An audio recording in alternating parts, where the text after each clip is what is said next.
Ahoy ahoy to all you smooth sailors out there, and welcome aboard the DeckTales Podcast. I'm your host and captain, Sammy Catlin, and this is the show where we set sail into the captivating world of ship life. Most of the time, delving into the best and worst experiences of the incredible crew members who called the open sea their workplace, but I'm open to the odd exception as well. Whether we're navigating stunning destinations to weathering unexpected storms, our guests all have stories to tell that will make you laugh, gasp, and maybe even shed an unexpected tear. So if you're a seasoned cruiser eagerly awaiting your next embarkation, or just curious as to what goes on at sea, DeckTales is your boarding pass to a world of nautical narratives. My guest today is Mr. Mark Hawkins, a man who spent just under half his life at sea with an extremely varied career totaling 25 years. Mark started out as a guest act comedian, then became a cruise director, then a fleet supervisor, then went back to being a comedian. I met Mark as a comedian years ago, and I loved hearing about his journey, what he's been up to, and where he's at now. So let's anchor up and dive right in. Hello, Mark. There we go. How are you? It's good, man. How you been? I'm okay. I'm, just working and stuff, painting and decorating for people. Bob a job handyman between recordings at the moment, and got some filming lined up for the next 5 weekends on a Sacha Baron Cohen film. I'm just an extra, but it's a remake of a French film. I don't know if I can say any of this in the podcast because I've signed an NDA and it's not even started filming yet. So by the time this comes out, that will still be in production. So I might need to rejig the preliminary banter. Mark, you weren't very well, were you? We were supposed to do this the other week and then you came down with a virus. I took all my kids' birthdays are like on holidays, right? So whenever we threw birthday parties, it's always when everyone was off island. So birthday parties would be like 3 people. So I started offering them trips, like trips to Universal, Disney, golf trips. And so, yeah, my youngest one, last couple of years, we've gone to Universal Studios. And so we just do like a weekend. So we did Friday, Saturday, Sunday at Universal. And so we're going to leave on Monday. And I get up on Monday and she's just throwing up and feels terrible. And it just got worse and worse and worse. But we just picked up, a virus at Universal and the doctor's like, don't fly. It's going to be worse. So luckily my parents live in Tampa. We were flying out. So we drove over to Tampa and she gets better, but I get it on Tuesday and my mother gets it on Wednesday. And there's no Tampa to Cayman flight. So I ended up not flying on Monday, not flying on Tuesday, not flying on Wednesday, and flying back on Thursday. But yeah, it was just one of those 24-hour things where you feel like you're going to die for 24 hours and you're a lot better the next day. I mean, it's not that bad. So, it wasn't a big deal. But that was just it. That was just it. When you texted me and you're like, are you right? I'm like, no, oh my God, I'm still in Tampa. And of course, I'd forgotten about everything that was in my life because I'm laying in bed and running back and forth to the bathroom. I'm like, no, I'm not. And I didn't even want to text him. I was like, no, I'm sorry. I'm sorry about that. Don't apologize. These things happen. That's all right. Yeah, I mean, they do, but that was it. That was last week. I was supposed to come back on Monday and I'd have been back Monday, late afternoon. But yeah, I ended up not coming back till Thursday, like 8 p.m. But did it ruin your experience at Universal, or did the virus kick in after? No, God, these things happen. No, and my daughter was fine too, but she kept saying, because Monday was her actual birthday when she got sick, so she kept going, worst birthday ever.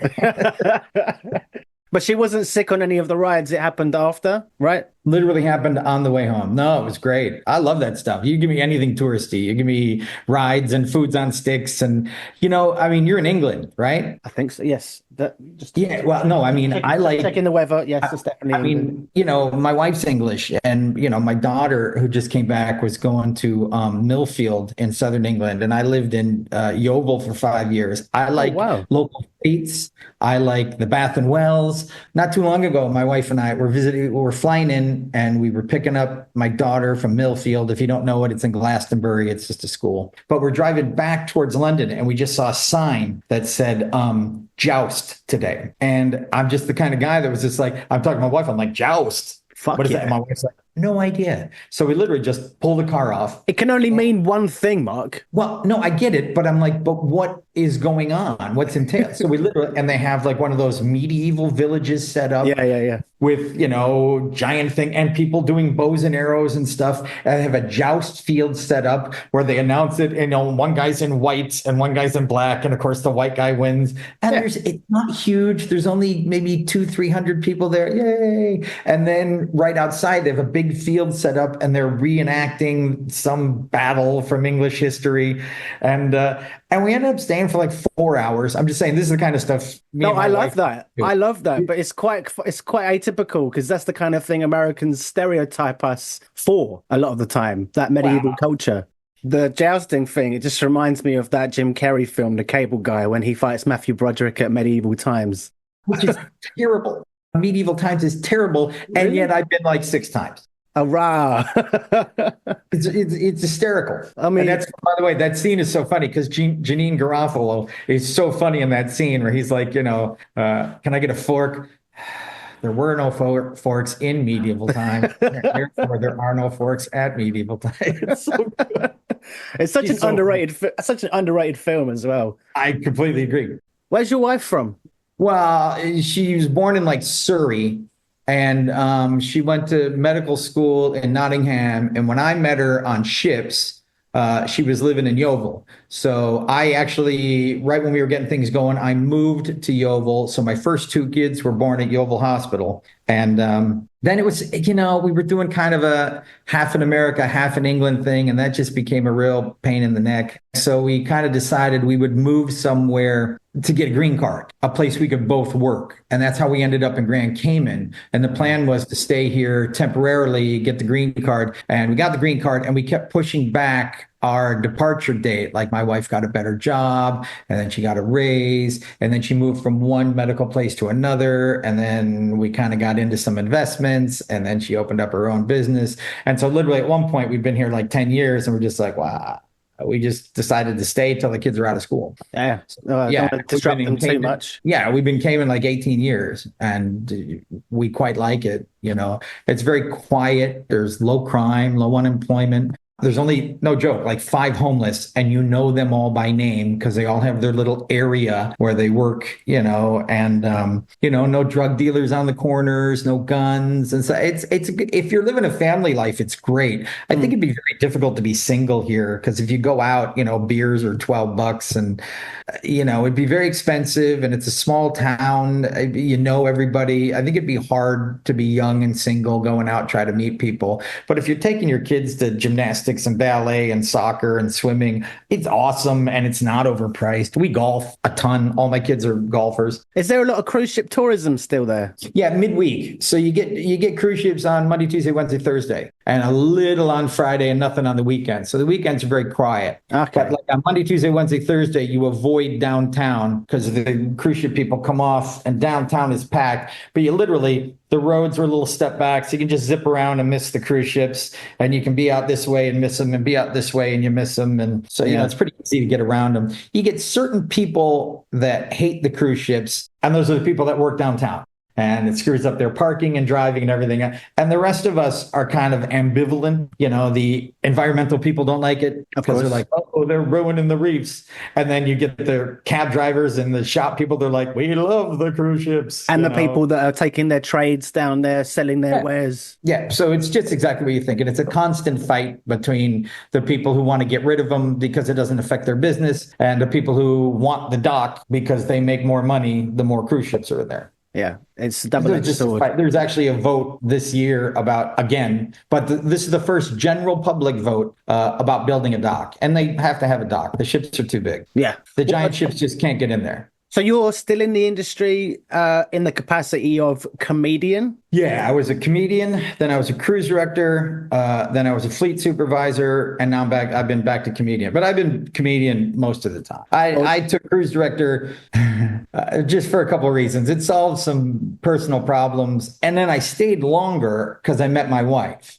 Right. So, I stuck around longer just because I was just living on board with a woman I was dating to see how that went. And then it went well. And then she got pregnant. So I quit. So it wasn't like. You met your wife on board a ship? Yeah. And what was she doing on board? She was a doctor. Yeah. Oh, yeah. Okay. So grand total, how many years spent in the industry, Mark? I went to Carnival. Should I not say the cruise line? You can say anything you want. Obviously, like I mentioned, if it's a Well, to be negative absolutely honest with story, you, it's not like somebody can't Google me and know where I work. well, that's fine then. Don't say anything negative because then they'll know. Well, I really have nothing negative to say. So So I don't have a that problem doesn't with matter that you put I told you, Carnival in. I told you that in the one text. I'm like, you're not going to hear me trashing it or telling any bad stories. 'Cause I just don't feel that way either. No. I mean, no, but I'll be honest with you. I even said this, had this conversation with people. I'm like, look, I'm a 25-year guy, right? And you'll find the vast majority of us who have been there that long don't stick around because we don't have other jobs and don't have I was just talking to a captain, a friend of mine, just like a month ago, right? A super sweet guy, right? And we were both laughing about, we're like, it's not like we don't have opportunities, and it's not like we don't have offers to leave. But at one point, you're like, the people are very nice where I work. I've enjoyed it. I've been treated extremely well. Those of us who have big numbers, and he has more than me, right? He's got a decade longer than me. He's like, we stick around because because I'm treated well. I enjoy it. I like the people I work with. So I just don't have a negative outlook on where I work. No, but I'm not trying to fish for that. Oh, I know that. I know that. You're running a podcast and you're hearing stories. I totally get that. Yeah. And you keep in mind, it's usually people who've been there a couple of years. And of course, it's a company. It happens, you know. Mm-hmm. And there's this thing where it's an industry that is dominated by young people, you know. And I can remember when I was young, you know, you have expectations of a job and they're all unrealistic. You know, I think I'm going to show up at 19 and I'm going to be CEO by 25 because I'm so good. And then when it doesn't happen, you're just, oh, these people. But a lot of us who also joined the company older had all had 10, 12, 15 jobs. And it was easy for us to look at and go, well, quite frankly, I'm treated quite well here, both on board and from the company shore side. They're very reasonable to me. I've had a half dozen issues come up and they've been great about it. You know, a couple things came up where I'm like, oh my God, I hate to be difficult, but can I go home? And they were always like, absolutely, of course, we understand, personal issue. So I'm like, where other companies I had where I worked and went, you know, personal issue. And they're like, no, you come in or you're fired, you know, and I'm like, so they're very reasonable. I found them nice, easy to work with. Didn't want to get too heavy into that, but I'm like, I've stuck around 25 years, not because of any other reason than I quite enjoy them. I quite find them reasonable, pleasant. I like the people I work with. I mean, I met you years ago, you know, I find very briefly, yeah, really nice people from all around the world. And of course, there have been some bad ones in there, but it's a big company and they are the vast minority. And they tend not to work out. I find difficult people tend not to survive there because they get pushed out with people going, we don't want to deal with you, man. This is a nice place. We live here. We like easy people, nice people. Say good morning, have a cup of coffee. Don't walk around being difficult, you know? So yeah. So like I said, I don't tend to tell nasty stories because I'm like, first of all, I don't have many. And secondly, because it's just not my experience of working there. You know, I quite enjoy it. But I also don't trash other cruise lines. You know, I've cruised on or worked for a lot. And I don't feel badly about anybody. You know, had good time. My mom was the president of the American Society of Travel Agents, and my parents loved to cruise. And I've been around everywhere. I just went on a wedding on a Disney cruise. They were great. Love Disney. And the only complaint I get from people about Disney is they're like, so many kids. I'm like, what? I have 3 kids. I love kids. I'm sorry you didn't enjoy that. You know? Disney cruise, you were expecting kids. Well, you know, that was my mindset. I'm like, you went to Disney and thought there would be no children? It's more for them than it is for you. What were you thinking? It's Disney. They have a whole deck for kids. Yeah. And my kids loved it. Don't they have like animated, like if you've got an indoor cabin, Mark, don't they have like animated portholes, a pretend porthole, and they have like Disney characters swimming past and it's like... I have to be honest, I am unfamiliar with that, though I might have switched to an inside cabin to see that. Yeah, that's awesome. It's like they have a projection on the screen of what's actually, you know, outside of a porthole, but because you're inside, you can't see it direct. That sounds really cool. I paid the extra money because it was a short cruise and I was just there for a week. Me and my wife got the balcony, you know, which we did. I just cruised with Carnival. I cruise every other year with Carnival, right? As a guest.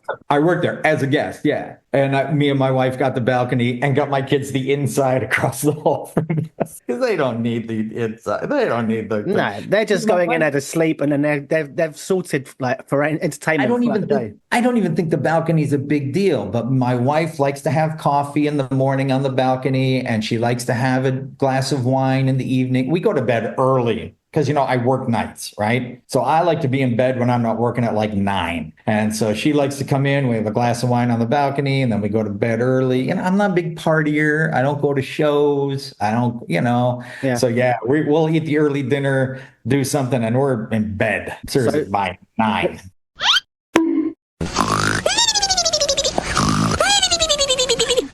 When you started, it was, I'm guessing, 25 years in the industry. Quick math, 1999? Yeah, I can't remember the exact date, but I was on the Millennium Cruise. I had already worked for Carnival a while. I remember that. So it was 98, 99. And of course, when you start out back then, you didn't get dates like you get now. Like I remember you had a couple, then you had to wait a little while. Then you got a couple, there was kind of a tester to see if you were good enough to work. And it wasn't like now. You do like the reason my position, comedians, you'll see some guys still wear it. It's called fly on. Yeah. Right. Comedian. It's because you literally fly on and fly off. Mm-hmm. So I might get on in Cozumel and you'd literally sometimes get to the ship at like 6 and there's a guy waiting for you going, you're on now. And instead of going to your cabin, you'd run up to the lounge, change clothes backstage, run out, and you'd do like 2 shows in the main lounge, but it'd be you and a magician, you and a singer.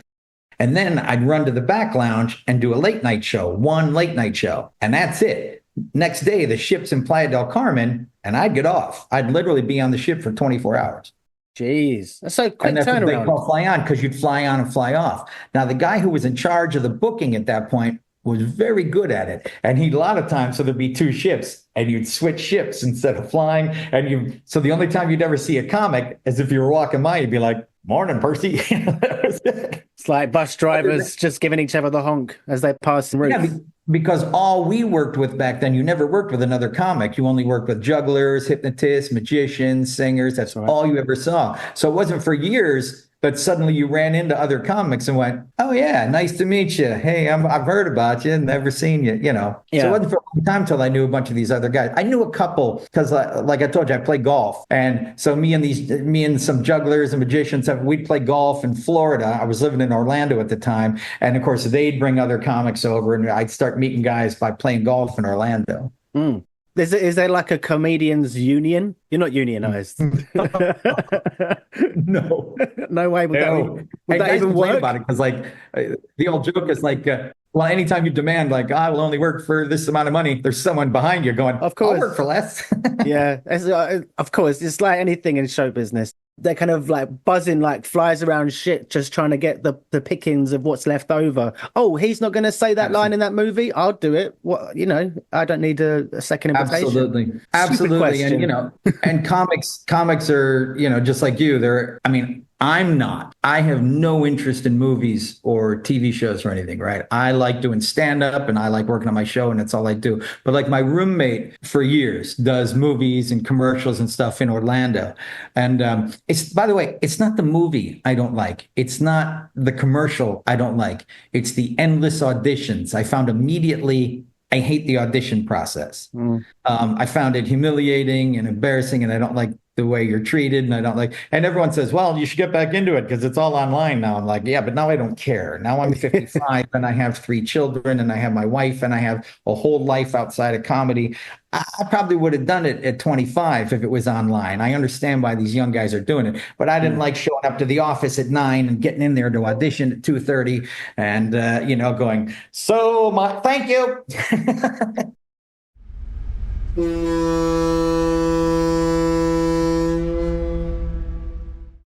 What was the transition from you said that you basically are a comedian, and then you went into being a cruise director. Okay, well, I had for many years a sports marketing company in Detroit, right? I ran conventions. I'd bring in sports celebrities, Muhammad Ali, Ted Williams. My father was a sports writer, and so he ran the company, right? I was the other guy. But I mean, I was in charge of a bunch of stuff. I had to set up. Our show in Detroit was quite large in the United States. We'd have 1,000, 1,500 vendors. We'd draw 10 to 15,000 for a weekend. And I had a whole team. We'd come in, set up the tables, move in the vendors. I was in charge of picking up the celebrities, getting them there to the room on time, getting them there to sign autographs. I had the team to set stuff up. I mean, this is what I did.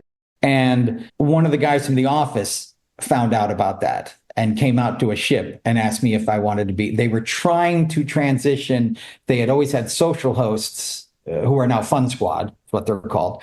They were using social hosts to be cruise directors, and they wanted to transition to have entertainers be cruise directors, because the cruise director, now they have like an entertainment director and a cruise director and all this stuff. And they were trying to transition to entertainers, because back then the cruise director was the head of the entertainment department, the cruise director, and it was a primarily public speaking job. Yeah. I did all these talks. And so they got a couple of us, and then they found that most entertainers didn't want to be cruise directors. Is that right? Yeah, and they struggled with it. I would think the most would. Why is that? Why wouldn't? It's a lot of work. I mean, I don't want to besmirch the name of my comedian brethren, but most guys don't want what was back then, too, a 70 to 100-hour-a-week job. Sorry, I got confused. I thought you meant that people who were entertainment hosts already on board were saying that they didn't want to be cruise directors. Oh, no, they did. And they resent the fact that we got hired. That's what I mean. Comedians didn't want to do it. Singers didn't want to do it. They didn't want to do it. Because you're outside the chain of command, and then all of a sudden you come in and get picked up, and it's like, hey...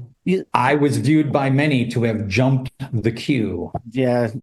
But then how did you go, right? Because I've never heard of this before, going from cruise director to fleet supervisor. It didn't exist. I was the first one. Right. So I went back to comedian. And the guy who was in charge of cruise directors asked me if I would be a cruise director fleet supervisor, because his whole concept at the time was, since he was going to book me as a comedian anyway, he wouldn't need to pay for an extra flight or a plane ticket or anything like that. And he could have me go on and evaluate cruise directors. Now, he didn't really care about a couple of them who'd been around a long time, but he had a group of them. He's like, I really need to know how they're doing, because now they're very organized. The office has gotten very good, and they have people in charge of this stuff and people who look at this stuff and everything. Back then, the office was a lot smaller. Like I said, they have several fleet supervisors in Miami. So yeah, but they didn't have all that back then, right? And he literally started, he's like, I got a group of guys, and the idea is I can just book you in there as a comedian, so it won't cost me a bunch of extra expenses and everything. I don't need to find a cabin for you. I don't need it, because that's all reserved, and I'll pay you a little bit extra money, and you do this. And we talked about what he wanted me to look at, what he wanted to do. And yeah, I did it. The problem was, about a year in, I realized all these guys looked at me as some office spy, and my ratings started really tanking as a comedian. And well, I don't want to tell that story, but I'm just saying I hated it. People didn't want me there. Now, a bunch of hotel directors enjoyed me there, and captains enjoyed me there, and other people, but the cruise directors did not. So I just told him at one point, I'm like, I don't want to do this anymore. Can I just go? I'm a very low stress guy. Less pressure to perform when you're not with this huge title. Yeah, I'm like, can I just go back to being a comedian? He's like, yeah. And so I went back. So John Heald is the fleet supervisor that took after you directly, or no? John works for marketing now. He started briefly that way, and he works for marketing, and he now goes out and is the brand ambassador. And I'm John, and I'm here to tell you how great and brand new Mardi Gras is, and I will answer your questions. And John's great. John goes out, but that's his job, is promoting Carnival. He's not really checking on the cruise directors. He's going out and promoting the ships and promoting Carnival and promoting. He works for marketing. Okay, so for those who don't know who John Heald is, just briefly explain. Okay, well, John was, way back when he was a bartender, and he switched over to entertainment. And by the way, that's not an insult to John. He learned the industry. He's got a gift of gab. He switched over to entertainment, worked his way up to cruise director, became the #1 cruise director in the fleet, and then, is now kept up because he had a whole following and everything, and then became the brand he became the senior cruise director first, and then brand ambassador. Right. And so, now he works for marketing because he's, I'm sure, the most well-known name at Carnival Cruise Lines. He has a blog where people ask him questions and everything, and goes on and talks to guests and goes from ship to ship talking to people, and that's his job. So when John goes on a ship, he's not the cruise director. There's a cruise director already. He's there to do marketing, Q&As, talks, field questions. Everything. Yes. That's right. Okay. That is how I understand it breaks down.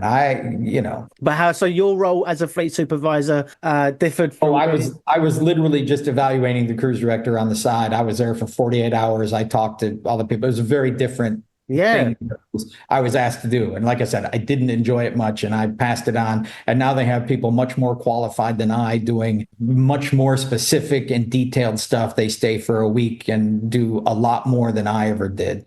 I was just the beginning thoughts of it. And yeah, they got really good people in there now. It's one of the reasons I like Carnival. Carnival's gotten better and more organized, and they got incredible people in there right now. I'm quite fond of it. My office, the people I actually deal with, best that have ever been in that office. I really like them. They respond to emails right away. They're super pleasant on the phone. I love them. I think they're great. We have this Lizette Garcia is in charge of everything. She's really nice. And I get responses from her like 30 minutes after I send the email. And right below hers is Caitlin Anthony. She's fantastic. And she's literally one of the most upbeat, pleasant people ever. And then there's like two people below them doing travel and stuff. Steve Burr and this new girl. I can't believe I'm forgetting her name right now. But it's great. And that whole office used to be one guy. Are these the people in charge of payroll? Is that why you're giving them a positive shout? Oh, all of them. No, but they're in charge of my flights, my booking, my payroll, everything. No, yeah. I like them because whenever there's an issue, but you text in, and for years, 3-4 days later, you go, really need some help on this. Yeah. Now I send it in, and I literally get a response 15 minutes later going, yeah, we're on that, thanks. And that's right. Just, like I said, they keep really improving stuff. They've done a really good job. Well, and you know what? I hear people all the time go like, hey, Carnival was better 15 years ago. And I'm always like, were you actually here 15 years ago? Because I was. And it was fine. I stayed here, but it wasn't better. So much better. It's better now. In what sense? And I can literally point to things both for crew and for guests where I'm like, God, come on, look at all the cool food they keep bringing out. Look at the show. And look, I'm a comedian. Now there's comedy shows every night. My gig is better. What are they saying was better? The people that say this? Just silly old people stuff. Well, I could do whatever I wanted. Could you? Yeah, could you? So it's more about their health was better, so they felt better. You could argue. Like I said, I can't think of anything that was actually better. I just think they talk about it because nostalgia. Maybe the rules were a little more lax. It's a big company. What do you expect? They're taking care of a big company. And again, This is people. I work for a bunch of people. You know who makes rules? People who screw up the rules, and the company's forced to go, okay, we can't do that anymore. Yeah, of course. It's a giant corporate. It's the biggest cruise line on the planet. It's a corporation. CCL, they own over 50% of all the other companies out there. So, of course, there has to be rules and procedures in place. And I certainly don't blame them for going, we need everything to run properly. You can't just run around and do whatever you want. I don't blame them for that. That's just being smart is my point, too. You know what I mean? You can't blame them. And you can usually point to a situation where, you know why that, and people go, I don't like that. You know why that rule's there? That happened. Yeah. That guy screwed it up. That's fair enough. Mark, we've got a minute left before we get cut. So rather than you start an anecdote, because I want to go through the anecdotal sides of your stories. The good. Just keep asking. When you say tell a story, I don't have any stories. You don't need priming. So things like favorite ships and scariest moments, embarrassing moments. See, I don't believe in that. People say favorite ships. I always go, look, the best ship in the fleet can instantly become the worst ship in the fleet. Ships are all about the people working there. So like some of my favorite moments in history were because I worked with really good people. But no, you had a really good captain and a really good hotel director, and that same ship could be horrible a year later. The ship has nothing to do, in my opinion, with the class of ship. You work with nice people. And I think that does lead over to the guests. You got a great chef, the food is good. You have an okay chef, and what's wrong with the ship? So really good staff makes the ship phenomenal. So, yeah, I agree with you, what you were saying. There is, in many cases, no such thing as a best ship because every ship is different. Yeah, don't Listen, don't get me wrong. Some of the big ships have some really cool stuff, right? Some of the stuff they've added, the Shack's chicken, it's like my dad's favorite thing. I like emeralds. They make this good muffalata. It doesn't cost a lot of money. I like the teppanyaki. I like teppanyaki everywhere. You know what that What's is? the other one you said? Muffalata. That's the muffalata it's a New Orleans sandwich with a couple kinds of meats and a special bread and an olive tapenade. I think it's phenomenal. How do you spell that? Muffalata? Yeah. Muffalatta. I'd have to Google it. It's got the word muff in it. Yeah, muffalata. You know what muff is over here? Yeah, I know what it is. This is different though. It's either Cajun or Creole, but it's a type of sandwich they make almost exclusively in New Orleans in the United States.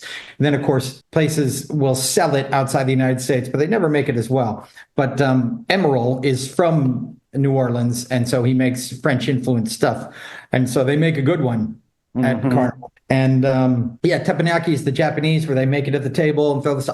I'm a sucker for those places. I think it's really good. Yeah.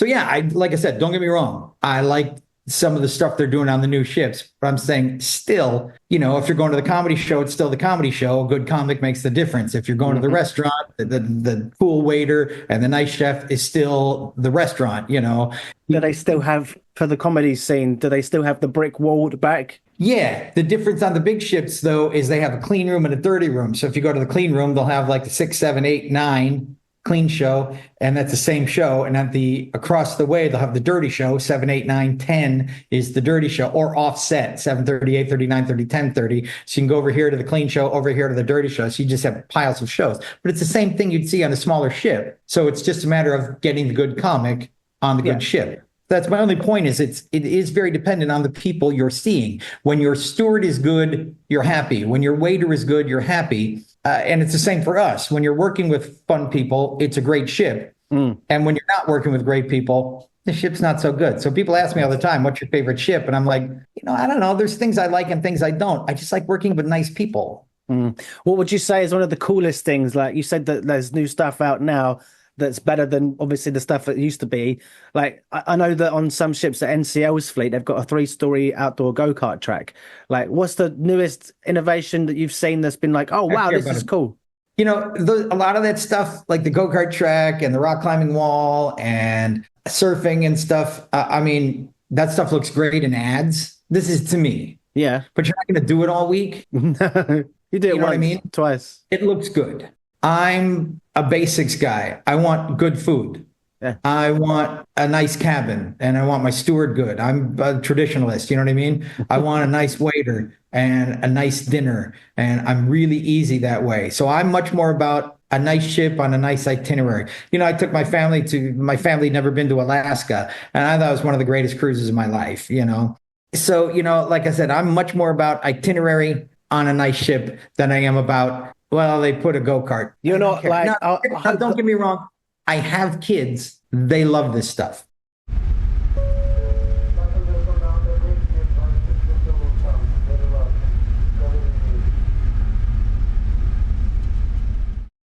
How many ships does Carnival have now? I'll put you on the spot. Do you know? Yeah, like 23, I think. Because they've put a few on the scrap heap over the last few years. I don't keep up on it because some have gone, some new ones are coming. So and because I'm not currently, like, I had to know that when I was cruise director. And I always knew all of it. I kept studying. I wanted to be a bastion of knowledge. There was a point, and guys were mad at me for a while at this, and the new guys love it. And I was in sales when I was younger, right? So at one point, I was coming back to a ship, and I called the guy who was in charge of the tour program, and I said, look, I got a vacation. Please bring me back early and fly me to each of the islands and let me see all the tours, because I have to do the tour talk and I have to answer questions.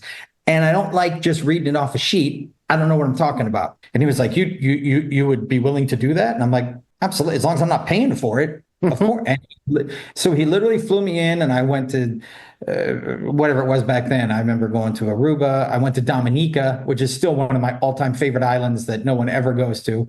I was in Barbados and somewhere else. But anyway, the thing is, when I stepped onto the island and started doing the talk, I knew everything. And I did short versions of them. I'd try stuff out. I'd get in the water. Oh, and St. Thomas. And I went to all this stuff. But then I knew about it. I knew what the handles felt like on the little cart. I knew how the water was cold. I knew the food was nice over here. I knew stuff that made a huge difference. And of course did very well talking about tours at that point, and they started making it a thing. All cruise directors had to come back and do the tour familiarization week. And all the guys at that point were mad at me. Well, guys, so they love you for that. No, the new guys do. The old guys were angry because they're like, I want to come back and do the tours. But the new guys apparently think it's great. You come, they put you up in a nice hotel. The guys, the food's paid for. No, they were super nice about it. Sounds like a real changing of the guard situation. Well, and I'll be honest with you, I had a great time. I did nothing but stay in hotels and do tours. I thought it was great. And I kept telling guys, I don't know what you're mad about. For free as well. Snorkeling and diving and scuba. And I kept going, was it that bad? Yeah, but I'm on vacation. I'm like, so what? It was great. And by the way, they let me bring who's now my wife, my girlfriend. Yeah. They let me bring her. They're like, we're not paying her or anything, but we'll give you a plane ticket and let her stay in the room with you. We had such a night. Honestly, it felt like a free vacation on Carnival. And like I said, guys were mad at me for years about that. Well, now the new guys are like, now it's one of my favorite things. It's great. I really like it. It's really fun to do. And, I feel smarter when I'm standing on stage. And I'm like, yes, right? Live the experience. What are the different, because Carnival has, as you said, 23 or so different ships, but they are different classes of ship. Do you know the different classes? Yeah.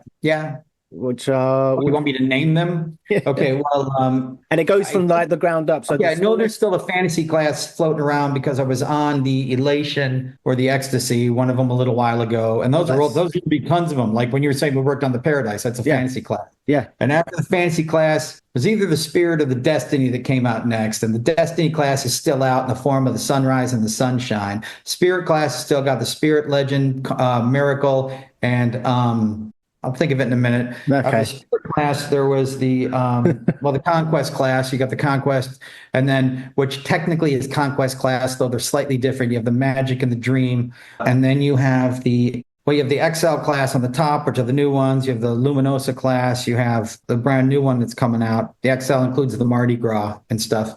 And there's one I'm missing in between there. There's there's something else I'm missing in there. That's all right. It's okay. But so the one that's at the top is the Luminosa. XL. It's called Luminosa is actually a ship they pulled out from Costa, and it looks a little different. But the design is really cool, really neat, and all Italian looking, and it's awesome. Do you know, just for because I'm a bit of a nerd about this sort of stuff, I'm fascinated about things like gross tonnage. Do you know the XLs, roughly how much they weigh in at? Or if not how much they weigh, how many people they can carry? Again, I used to. People I know, it's like 6,000 guests plus crew. Okay, so we're looking. And by the way, they're insane. They have 2 I-95s.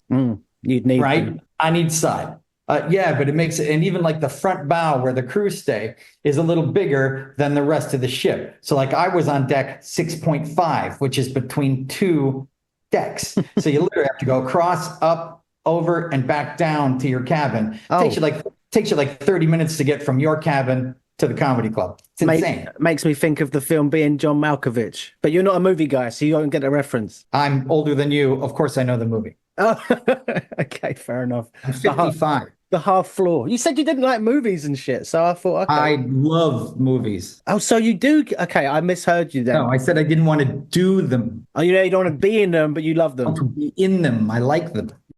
Did you do any of the charter cruises that Carnival offered over the years? I'm sure you must have done a few. What kind of? I've done many. Because I've only ever done the one, and I've only spoken to one other person so far that did the naked one. Done the naked one twice. As a friend of mine works for them, Tim Cabral used to work in the office, and it's part of the way they pull that off. Tim was first of all, he was a tech at Carnival, and then he was like in charge of, I forget what they called it, special events or something. And what he was coming up with different cool stuff we could do at Carnival. And then he got pulled off and now is like, I think he's vice president of Sixth Man, right? He does them.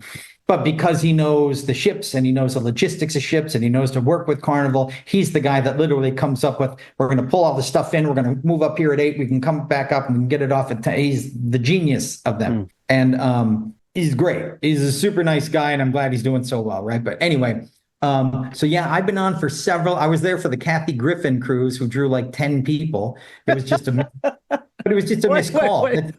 Wait. Why was there a Kathy Griffin cruise? Like, she chartered it herself, or it was just like... No, they booked it. I have several theories on it. I don't want to get too heavily into it, but she was a Canadian. She's very popular. I think it was just a bad call that our demographic is not her demographic. Didn't she get cancelled? But that was much later. Okay. Cool. Don't get me wrong. She's a great comic. We're just not her demographic. Yeah. We're a band called Daughtry, who is also very good. They're just not nearly as famous as Kathy Griffin, sold out in like a day. Yeah. So there wasn't a Michael Richards charter cruise? No. Okay. But so how was your experience on the nude one? Well, why were you there? Were you just a fly on? They didn't even tell me the first one that it was a nude cruise. So I'm literally walking down the hall and it was just like, no!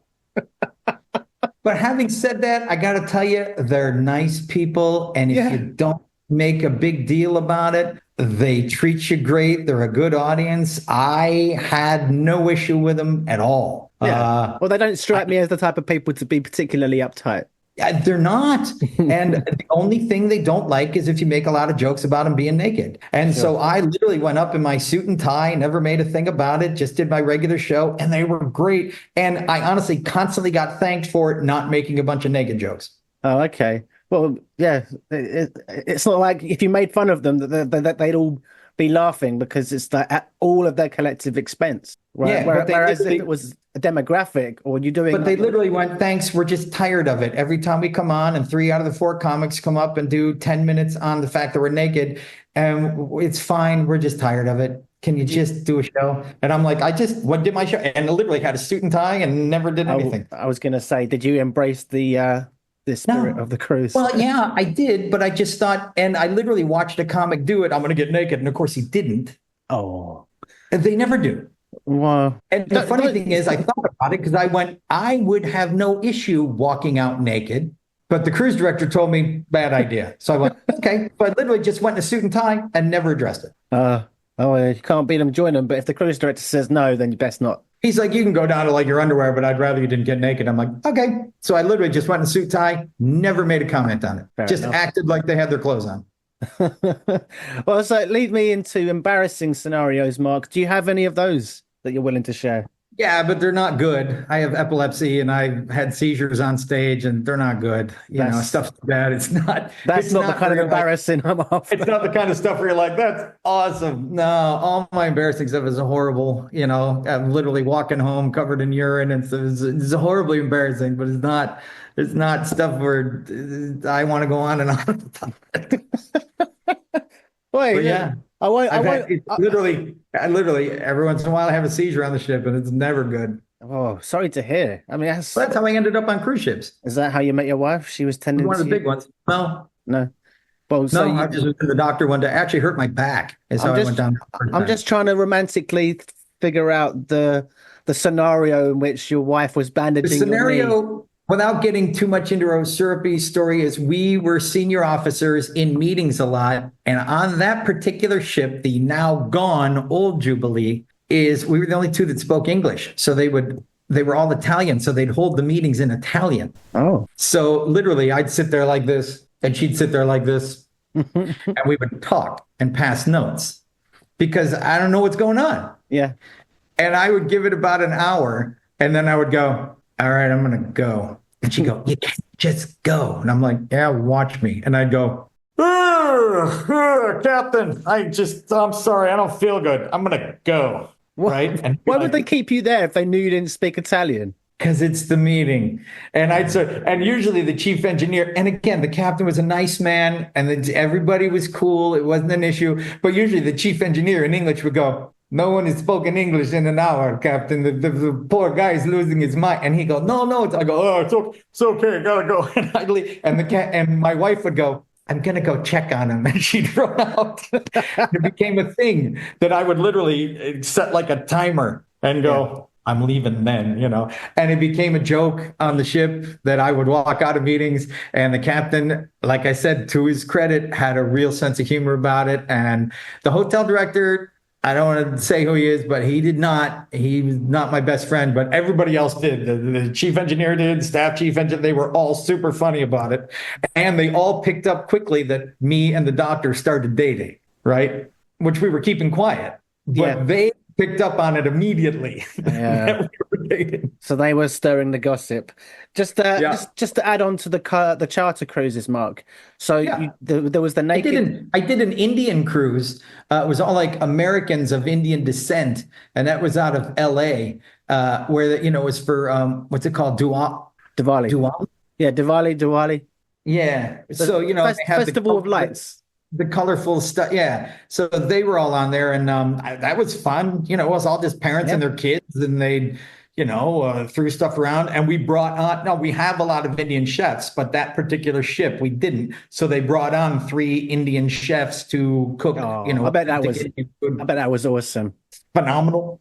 The hotel director, who was a friend of mine, was from India. And so, he came on, and it was great. It was a great week. And everybody was really nice. I had a great time. So again, I've never had a charter cruise. I've heard stories, but I've never had a charter cruise that I didn't quite enjoy.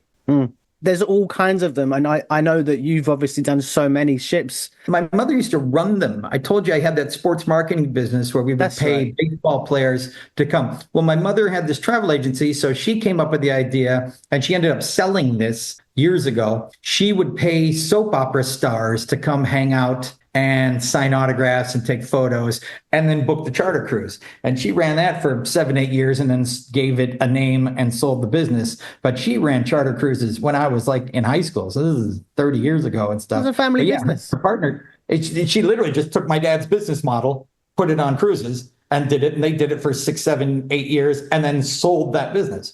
Well, that's fair enough. Yeah. So how did you get into comedy? Because your dad is in marketing, your mum's in marketing. No, my dad's a sports writer. Sports writer. My mother had a travel agent, and I did comedy in college, and I took a year off to try comedy and just never went back. I was going to be a lawyer. Oh wow! No, so all of my friends are lawyers. Oh, okay. So yeah, it's a good way to segue over. The next question is not a good segue. Any deaths and significant injuries? I got a slipped L4, L5, so I got to do physio about once a year.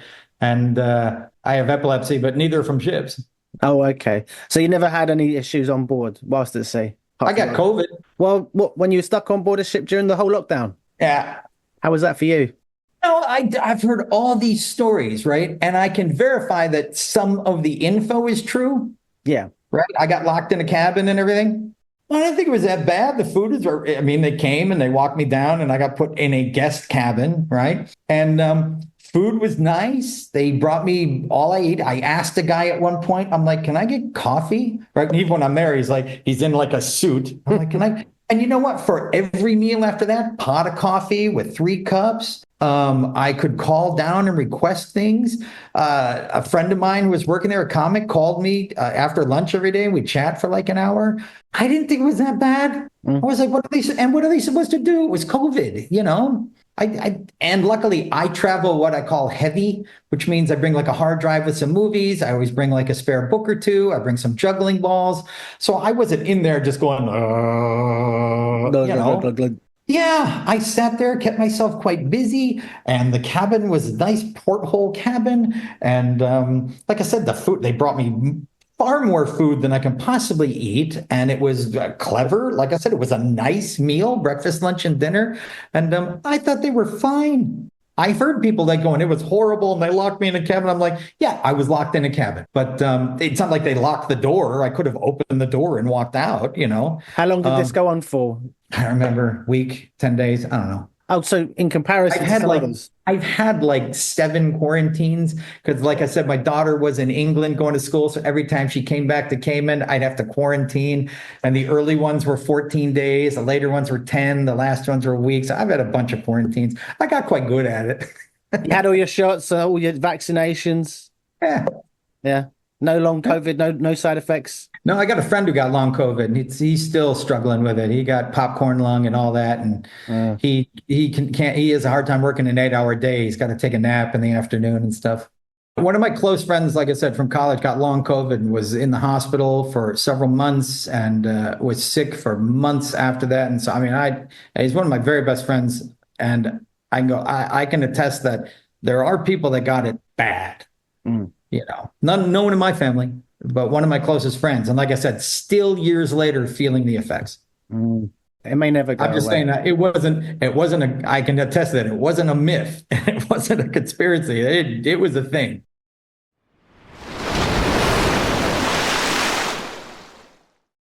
What about emergency situations over the years? 25 years, did you ever get into some serious scrapes at sea? I've been there for some Cuban rescues, if that counts, And again, my wife was the ship's doctor, so I was kept pretty abreast of some stuff. And, some of those bad ones where the helicopter came and picked people up and took them off. I was there for some of those. What do you mean, Cuban rescues? What do you mean by that? Oh, where you pick up Cubans in the water. Oh, right. Okay. Yeah. Yeah. A couple of those. Said a couple where somebody got sick and we had to bring in the Coast Guard to airlift them off the deck. A couple of those. Any passengers go mental at sea who had to be taken down to the brig? First of all, the new ships don't have a brig. No? You know what they figured out one year? Why have a brig when you can just lock them in their cabin and put a security guard in front of the door? Makes more sense. I mean, why give up that valuable space for storage when you can literally just put them in their cabin and put a guy? So I hear stories all the time. Yeah. Right? That's one of my favorite myths. Oh, the brig. Now, old ships had them. I remember the Jubilee had a brig right down on our way up to the crew recreational facility. Yeah, fantasy class ships as well. Yeah, but the new ones didn't. Only the first couple. That's when they broke it off.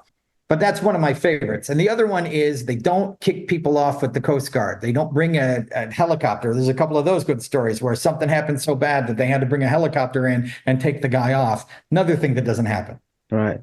Right. There is no such thing as someone getting in such a bad fight or a comedian telling such an offensive joke or a crew member doing that they bring a helicopter in. No, they lock you in your cabin, get to port the next day and hand you off. It makes way more sense. Yeah. If they're in a brig, they're going to be even more unpleasant because they're like, I don't like it in here. Where's room service? But when I was cruise director, did I run into some angry guests? Yeah, of course I did. People are just unreasonable.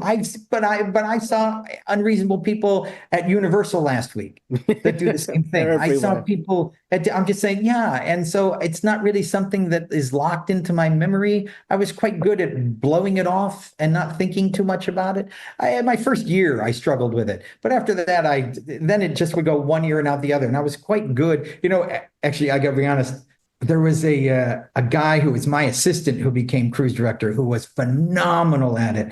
And because he was so good at being so nice. Yes, ma'am, I'm so sorry you didn't. Kill him with kindness. Yeah. And I always asked him, like, how are you so good at it? And he was like, oh, let me tell you, I used to work for JetBlue. We did it all day on the ship, off the ship, on the ship. He goes, it just goes, it's gone after your first year. And he just learned to be, and he was the sweetest, nicest. We're still friends, right? I think he said princess now, right? But anyway, he's just like, he goes on airplanes. You just get really good at bringing them on, bringing them off, bringing them on, bringing them off. He goes, and either you fight it and you're angry for a year or two and then you don't work there anymore, or you learn to just accept and you be nice. He goes, when you see those videos of people fighting with passengers on the plane, he goes, they're never old. Yeah. They're always 26, 27. Right. He goes, the forward ones, you always see them, even when they're getting yelled at. Okay, miss, thank you. I'll be right back. You never see the old ones fighting. I guess they won't allow the stress level. So I'm saying, yeah, have I had incidents? Yeah, but they're not even things I barely even remember. You just have to become the rocks that the waves crash against, because at the end of the day, they can do what they like, but you're going nowhere. Well, and age just makes you callous to it. You don't care. I'm glad I didn't have kids till I was 40, because I'm like, I was the same way. At 25, I had a short temper and I was impatient, and, life was difficult. And I don't know how my parents did it. I became very forgiving of my parents of my whole life when I had kids, because I didn't have them until 40. I'm like, my God, how do you deal with this when you're 23, 24, 25? Yeah. But at 40 and I'm 55 and I got teenagers and stuff, and just like, yeah, but it's easy now. But my God, how do you do with that when you're 25? I'm glad I didn't go till later because I was a much more patient guy, much quicker to sink into it and go, yeah, sure, man, no problem. Happy to help. It was much easier as an adult than it is, which is also why I'm sympathetic to some of the people who work there. I'm like, it's hard for the 22, 23 to be screamed at by a 50-year-old woman. It's very hard for some of them, you know? What would you, did you have any like ridiculous, like when I say ridiculous, like outlandish demands? I don't know if you've ever watched, I certainly haven't really watched much of it, but the TV show Life Below Deck or just Below Deck, they have these outlandish demands. Some of these guests, well, they're not guests, they own the boat, they own the yacht. Okay, well, I'll tell you, I'm just curious. Yeah, but things that couldn't possibly be facilitated. Yes, but I got a side story that's better. Okay. So we've gone through 7 versions of this, so I'm on an old one, but you have the Carnival complaint system that goes around to all people who are involved. I hated reading it because it just got longer every day, right? So by day 3, the thing is hundreds of pages long. But my wife liked reading it like the morning paper. She would click, click, click, and she would send me outlandish complaints and stuff. And I mean, dozens of them are burned into my head. And what I learned is a lot of people don't complain to complain. People complain because they want something. And people would, especially in the dining room, people would say things like, and they'd always use the word allergic because you're not allowed to say no. And people literally are allergic to eye contact. I'm allergic to I'm allergic to, but people would say that. She'd send to me, people would say, I'm allergic to eye contact. Therefore, I must have a private table in the corner. People would say, I'm allergic to people's breathing. Therefore, I must have a private table with no one else near me. So people come up with what they want and then say, I'm allergic to those things that will not give me what I want. Right. I'm allergic to vegetables. Therefore, I must have 3 steaks and triple potatoes. No vegetables can touch my plate. People say all the time what they want and then say they're allergic to that which is not what they want. I'm allergic to the sea. To an inside cabin. I must have fresh air due to my allergies. Therefore, you must switch me to a balcony cabin. The oldest trick in the book. and my wife, like I said, would read the morning paper and send them to me all day. Oh, your wife must have some good stories. Shame she's not around today, is she? No, she's at work. Though, you know what I was thinking earlier? Healed to do your podcast. She would do it? No, Healed. John Healed. John. No, my wife will not. My wife does not like public speaking. She doesn't like this sort of thing. This isn't public speaking, but it will be public. Hates it. No, she doesn't do interviews and she doesn't like presentations and she doesn't. No, my wife hates it. But what I was thinking is Healed would totally do it. And Healed would ramble. Healed would just take over first question and ramble for 2 hours. Oh, I don't have his contact details, Mark. So if you could, no, we'll get it. I'll get it for you. Just keep texting me. I'll get it.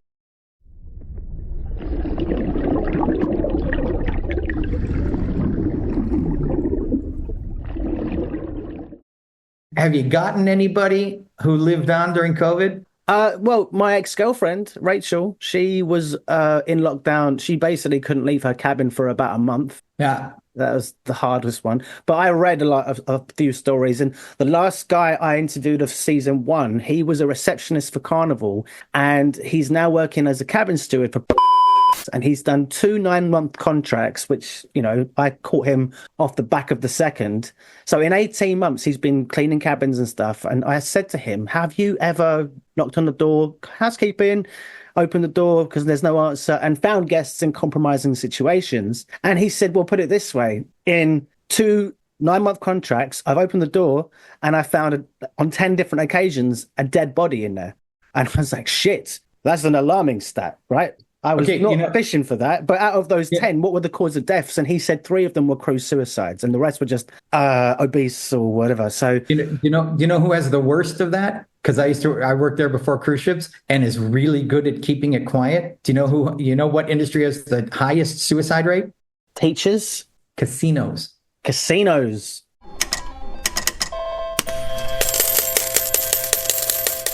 Because people can go. Put a credit card for $25, get a steak dinner, a bottle of champagne, do all their stuff, and just because I used to live in casinos, like I lived on cruise ships. I'd live for months at a time, and I couldn't believe it. They're like, it's a well-known, well-kept secret in casinos that they're constantly taking people out the back door because people come and literally, because you can just drop a credit card at the desk, get a suite, right?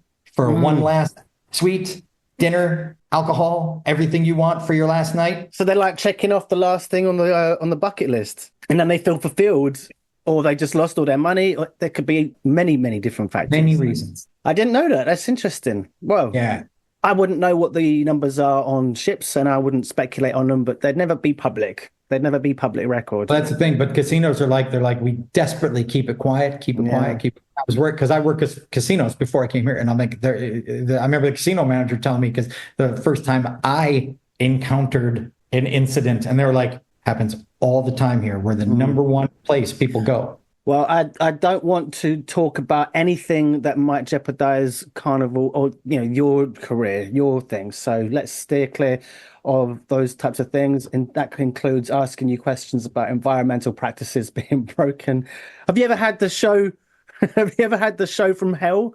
By the way, the only shows from hell is when I've had seizures on stage. I've never had anything super, super, super horrible. No, yeah. Like said about a guest coming up to basically punch him and stuff, and he ducked out of the way. I do a nice, friendly, pleasant show. I remember that about you. You're not there to attract these kind of people. I mean, I hear stories all the time, and I'm like, I'm not mean to the guest. I don't do divisive material. I don't really. I even had now security has to go to the shows because there've been incidents, and I've had security guards go, "You mind if I not come to the next show?" And I'm like, "No," and they're like, "You just don't do the kind of show." I'm like, I know I don't. No, you don't have to be here. You're in it for the long haul. Well, and I'm like, I don't. It's not like I'm against that kind of material or anything. It's just not my thing. Yeah. I'm like, people on vacation, they want to hear a nice, pleasant show. It's not your style. It's not your brand. What would work for one comedian wouldn't work for you. Absolutely. Like I said, so I'm not trashing it. Love that stuff.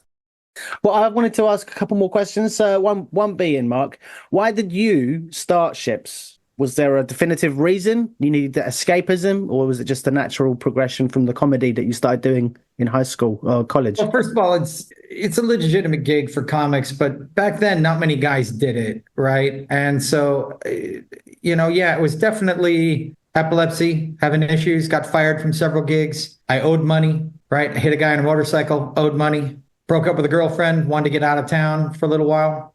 The overriding thing for me was it was good gig, and I needed the gig. I kept getting fired. I had to leave casino, couldn't work the road anymore, couldn't do corporate gigs. I was struggling, and cruise ships solved a lot of issues at once. So you were on the wanted list, and you needed to escape.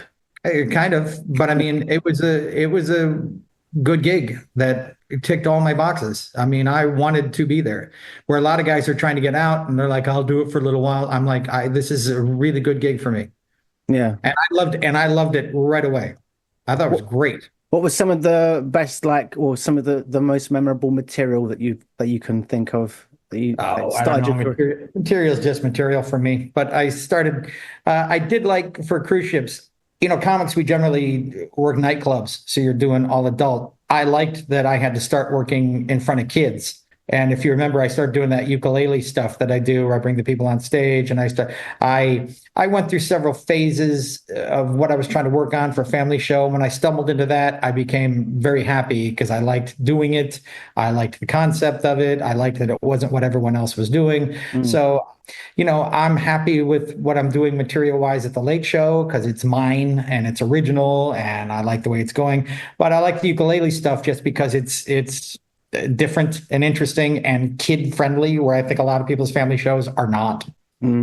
Well, yeah, not family-friendly at all in some cases. Oh, yeah. And like I said, and at best, not actually kid-friendly. It's just not dirty. And I like that mine is kids like it and adults like it. And I'm really happy with that kind of sweet spot I found for that. So is it like the kind of comedy you'd find in Shrek? Actually, the line I often use in my own head is Pixar. I have a joke that has a level that adults get, but they don't have to explain to the kids, where the kids find it silly, but it has a level that, adults. I do jokes, if you remember, with candy that I joke about buying in Jamaica, where the adults take it as a drug joke, but the kids just think it's a candy joke, you know. So was that a Pez dispenser joke? yeah, An analogy. yeah. I pull out a Pez dispenser, but I joke about buying in Jamaica. So to the adults, it is a drug joke. To the kids, it is a candy joke. And good. so I have a half dozen of those, and I like that. That's what I always joke about Pixar. I'm like, Pixar has some very sophisticated jokes, but the parents don't feel the need to explain the joke to the kid because the kid gets it on a different level. And whenever I come up with them, I'm really pleased with myself.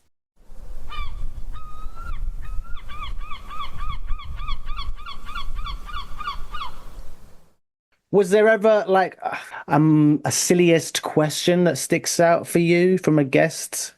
Yeah, I mean, there's hundreds of those. The lists, you can find them. I have to pull out. I did one at one point until a bunch of people started doing them, and I just collected them from guest services. I used to go on and ask guest services the dumbest questions I got.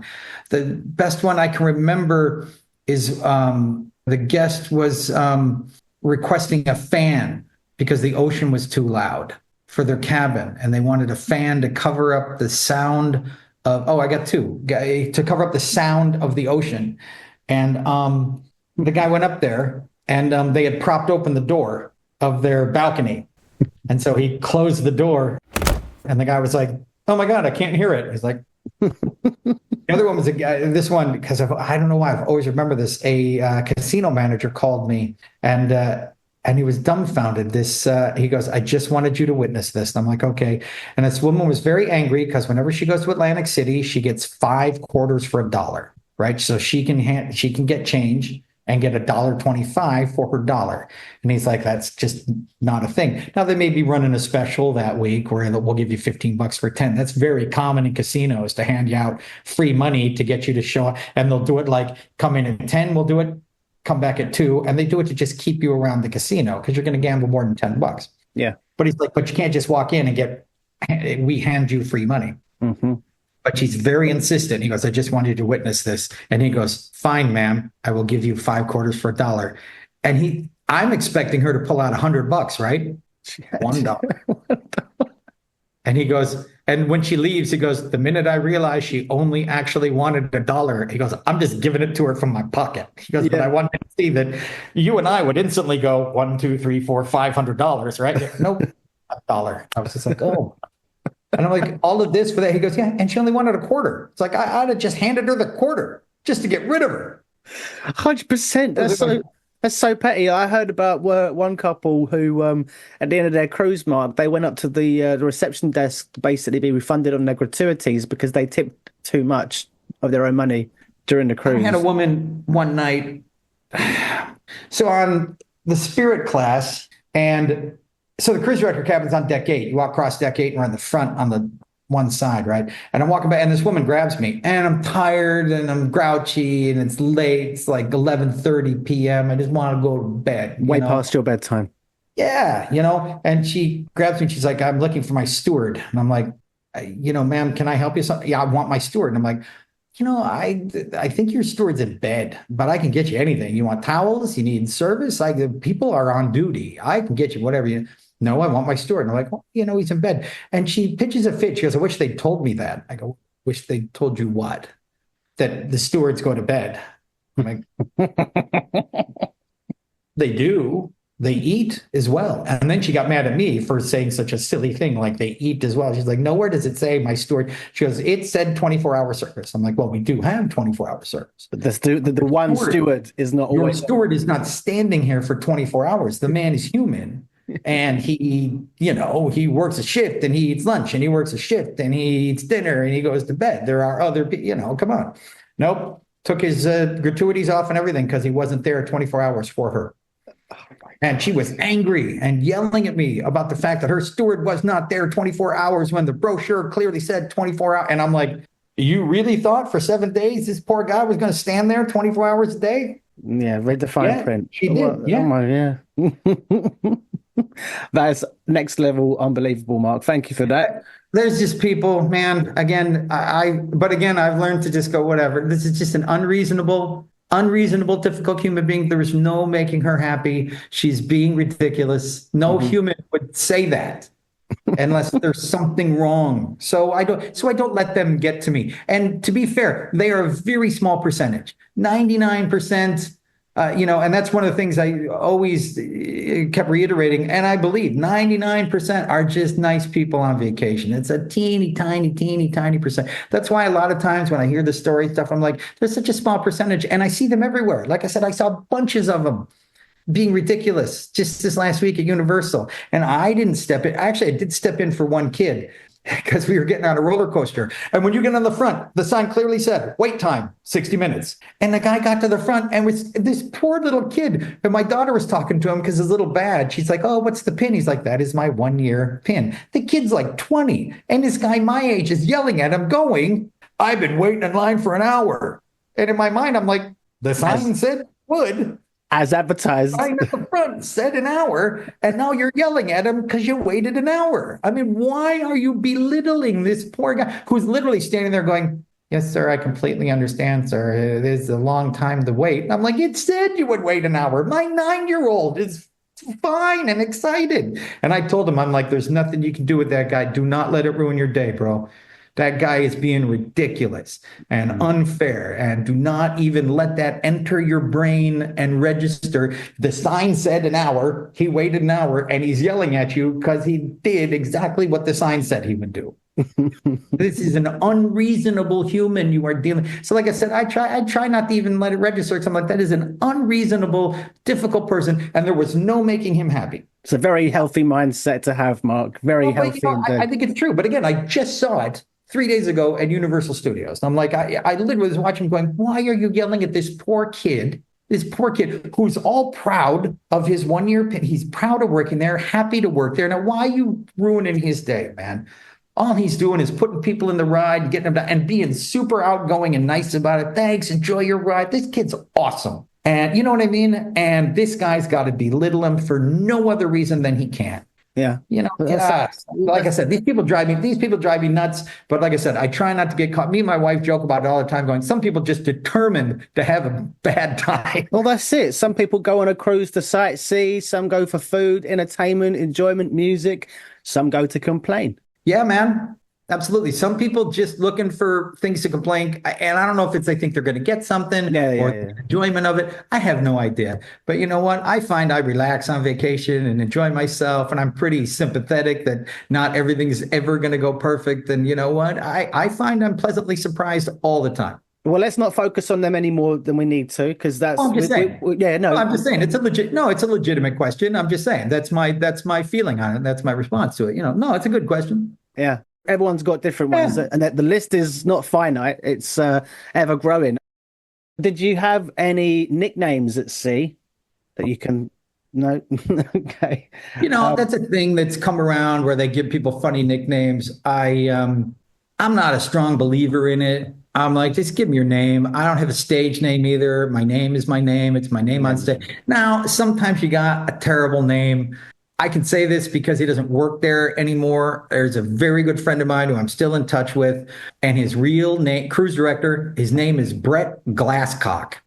While Brett went with his middle name, Brett Allens, right? It's just not a great name. Now, that's a legitimate reason to not use your name. Another one who's not there anymore did the same thing, Matt Hershelman. And Matt was just like, everybody butchered my name for a year. Hershelman? Yeah. He's just like, everyone butchered it. I became all these things, Matt Hershey and Matt Rashman. He goes, so I went with my middle name, Matt Ross. And I'm like, there are reasons to have stage names because your name is difficult or it has a bad connotation. That's great, but I've never been a big fan of, I'm the Tootsie Roll. And so I'm like, yeah, really? Is it necessary? Now, if something comes naturally or something, or it's a name you've had your whole life, fine. Yeah. And if you really want one, hey, man, more power to you. I'm just saying, I've never been a guy that thought people all need nicknames. It's just not my thing. No, yeah, just again, it might trigger a memory. It might bring out a story. No. And like I said, it's a thing. It's a thing where people have them. And I know where it comes from. And like I said, it's not worth telling.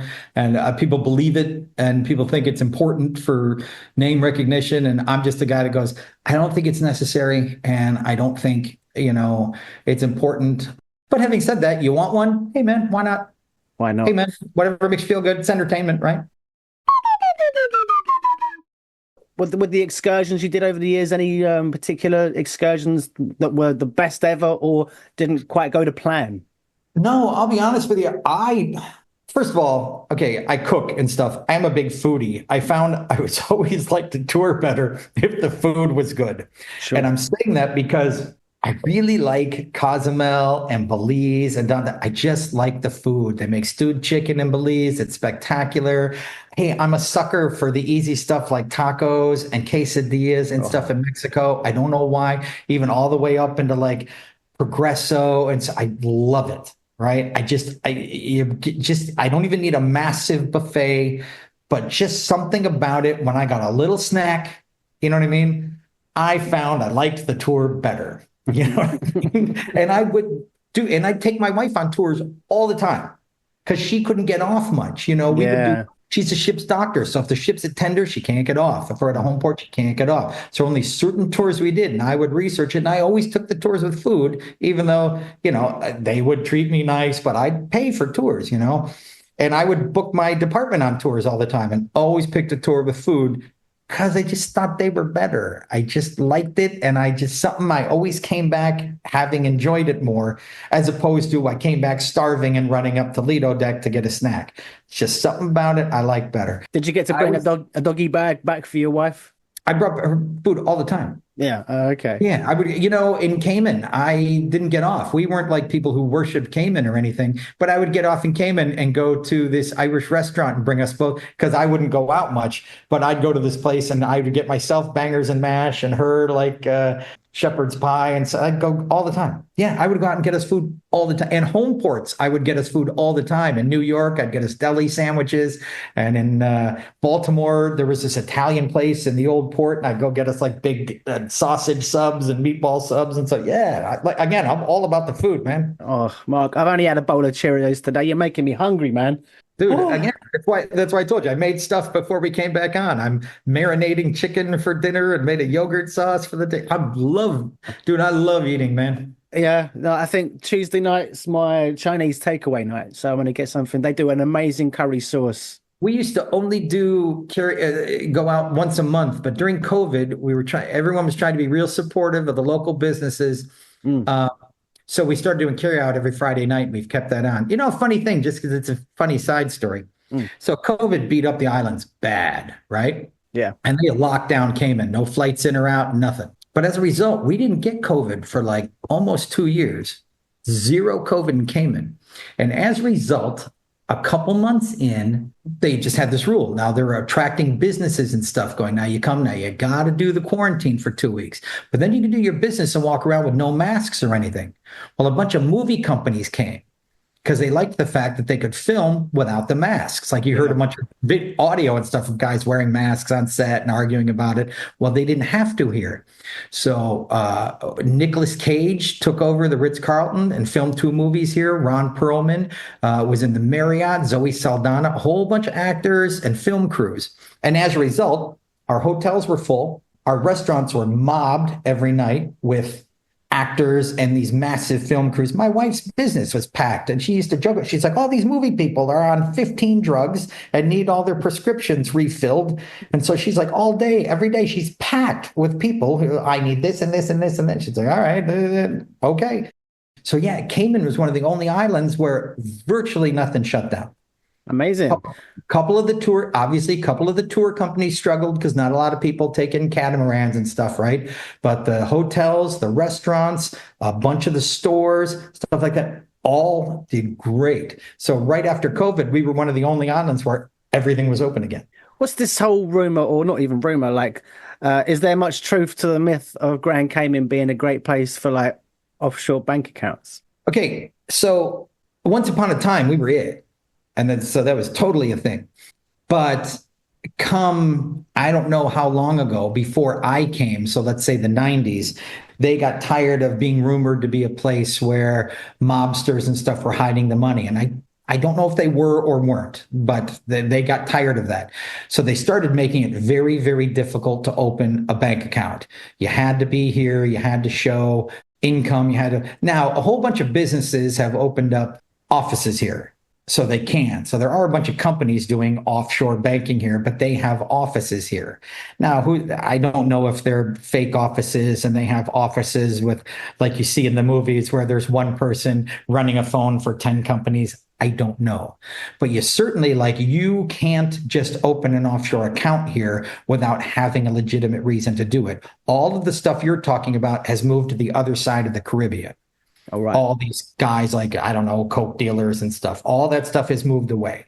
I don't even have an account here because I don't have an income in Cayman. I don't have a reason to have. I work for an American company. I'm a U.S. citizen. My money is deposited in the United States and I pay taxes on it, because I don't have a Cayman income. But you're an American citizen. You don't need a visa. I do have Cayman status, but I don't have a Cayman income. So it's really difficult for me to get a Cayman bank account. Right. Because I have no income in Cayman. Okay. But so how does your visa work out with Oh, well, I have a visa because my wife has status and my kids got status, so I got status. So yeah, I've been naturalized. The kids were born there, right? One was born here. Right. Two were born in Yeovil. Oh, yes. So I'm just trying to figure out. My wife at one point, my wife got status, and then so the kids all got status, so I got status. So yeah, but I'm not a Cayman citizen. With status, it's like what, a permanent? I have the right to live here as long as I want. Okay. My wife is Caymanian now. Oh, right. Okay. That's quite a good mix. Born in Surrey, living a dream up in Grand Cayman. Yeah. Any other questions that I should have asked you, but you can't think of that I should have asked? Man, you're doing good. You asked stuff, man. I got some good stuff, but yeah, like it's always, I don't know what to expect from any person. Sure. But you've had. I hope I did okay. You did fine. You did. No, you're fine. You did great. I've got a little. I know I'm not exciting because I don't have the salacious details you're looking for. So subjective, Mark. So subjective. Well, hey, listen. I must rush, and we could talk for a lot longer, I'm sure. Thank you so much for being a guest on DeckTales, Mark. It's been an absolute pleasure catching up. Thanks for having me, Sam. I think you're doing great. Happy to help. Thanks very much, Mark. It's been an absolute pleasure. And pleasure's mine. If I can help again in any way, you let me know. I appreciate the little talking head, and enjoy that lemon chicken, young man. Thanks, man. Have a good evening or day. You too, Bill. I'll see you soon. See you later, mate. All the best. You too. Bye-bye. So there you have it. That wraps it up for this episode of DeckTales. I hope you enjoyed it. If you've been entertained by the tales of laughter, camaraderie, and the occasional stormy sea, then don't forget to subscribe, rate, and leave a review. Your feedback helps us to navigate the podcasting waters and continue bringing you these fascinating stories. Before I sign off, if you'd like to share your own stories for future episodes, then I'd love to hear from you. Simply get in touch over the socials, because after all, the best stories often come from our listeners. As we navigate through the waters of life, remember to enjoy the journey as much as the destination, as well as those you choose to share the adventure with. I've been your captain, Sammy Catlin. Until next time, fair winds, smooth sailing, and may your adventures be as unforgettable as those shared here on DeckTales. Bon voyage!